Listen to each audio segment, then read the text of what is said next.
Thing that Minority Mindset just shared on his Twitter feed. Talk about a conversation from Fed President Christopher Waller. Talk about what's going on in Austin real estate market. Goldman Sachs' newest call on a recession. But folks, I want to start with a conversation I had over the weekend.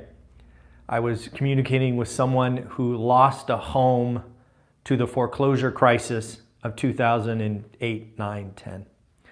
This individual has been a renter since he lost his home to foreclosure. And they are angry, upset about what is going on in the housing market today. They now are saying things like the data is manipulated. How can we have inventory so low, transactions so low, interest rates so high, and not having a housing crash? It is tough. You have to feel for someone who lost a home through a foreclosure, who had to go through that with their family, with their children. So it's a hard conversation. So this is what I shared with them. One, I think we need to have an honest opinion about what happened in the foreclosure crisis. How did that come to be? Now, in this case, this individual had a career in the mortgage business. The mortgage business, if you're not aware, was fraught with fraud and a lot of unscrupulous actors. There was a lot of money made during that crisis, and undoubtedly, this individual likely made a lot of money, right? Go ahead and watch the movie, The Big Short. One sec. Hey, Sonny, how are you? Go ahead and watch the movie, The Big Short, and you will see the mortgage brokers acting a fool. So their income was highly indexed to housing. They also likely signed up for these teaser loan products that you see referenced in The Big Short. They were paying high commissions, right? They were toxic from the day they were created.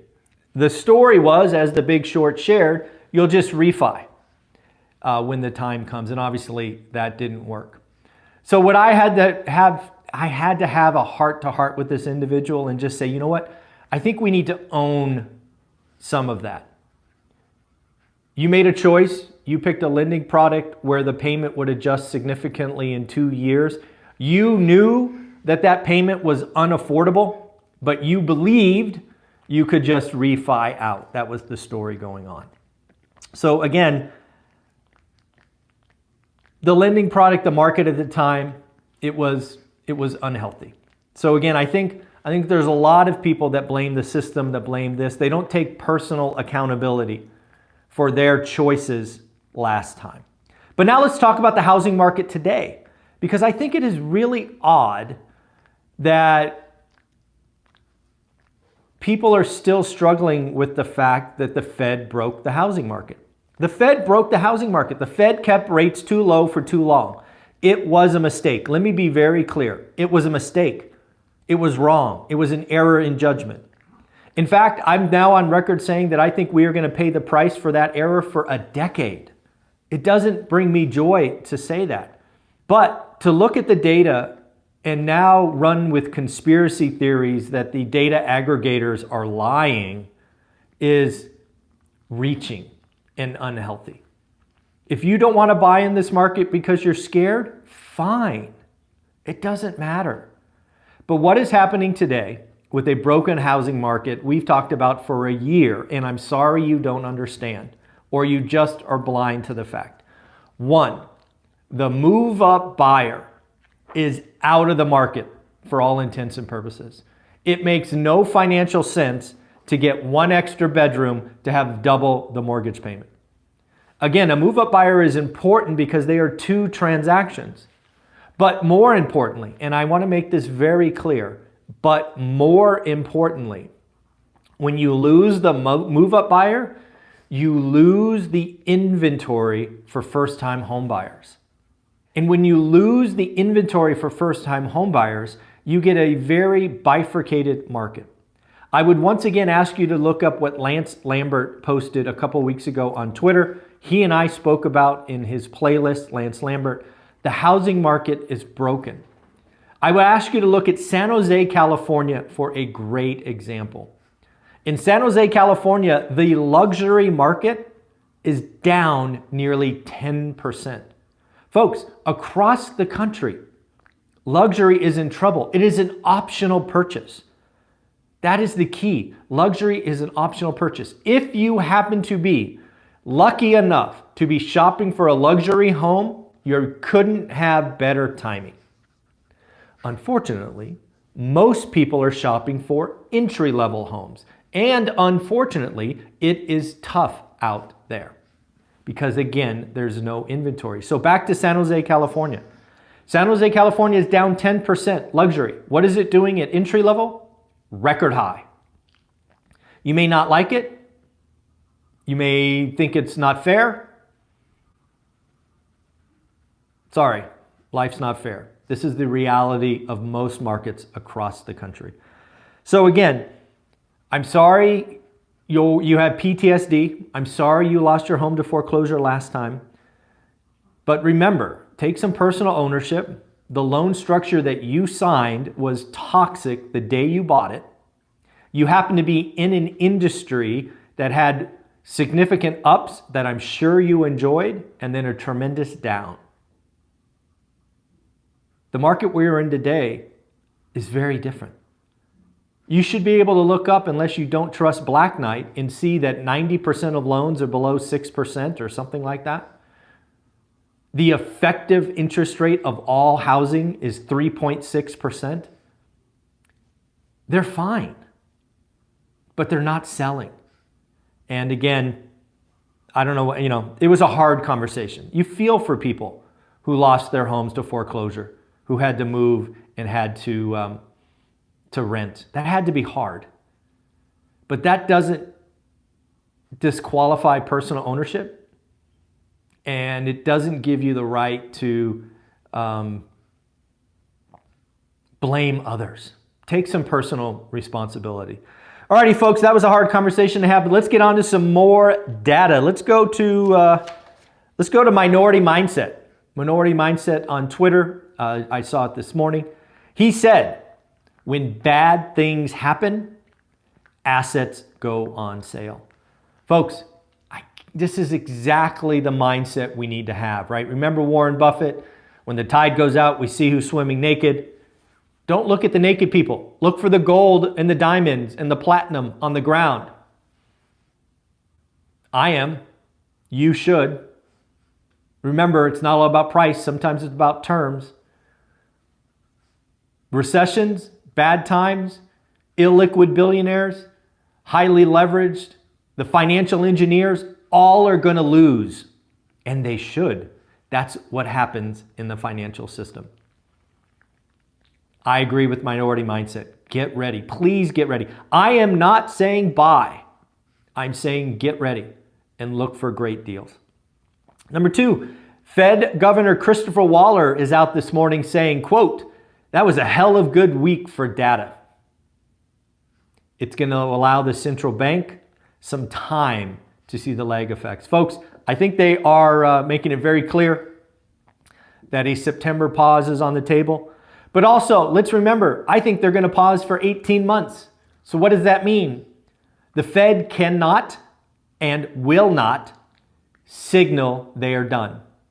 They will continue to make statements like data dependent and we keep optionality for the future and all of those things. They're done. I think CPI headline is sub 3% sometime this year because housing is rolling over and it starts next week. I think it starts on the 12th. I forget when the CPI is reported, but that is coming. How about Austin? If you want to look at a broken housing market that is really feeling it, go ahead and check out Austin, Texas. I don't know if you know this, but Austin, Texas is within 11 active listings of a 3-year high. Austin, Texas is actually, I want to make sure I get this right, up 9% from 2019.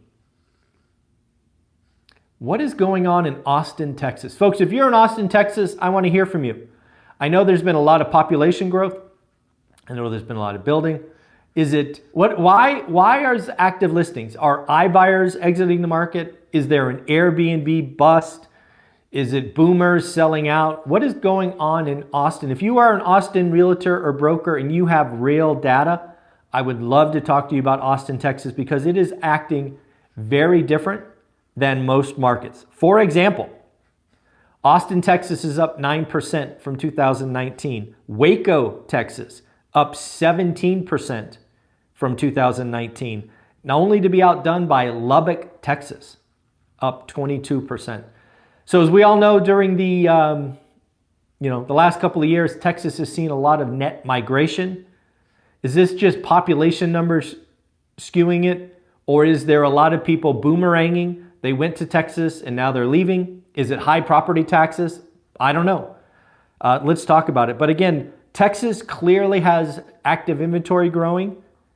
But did you know Lebanon, New Hampshire, down 78%.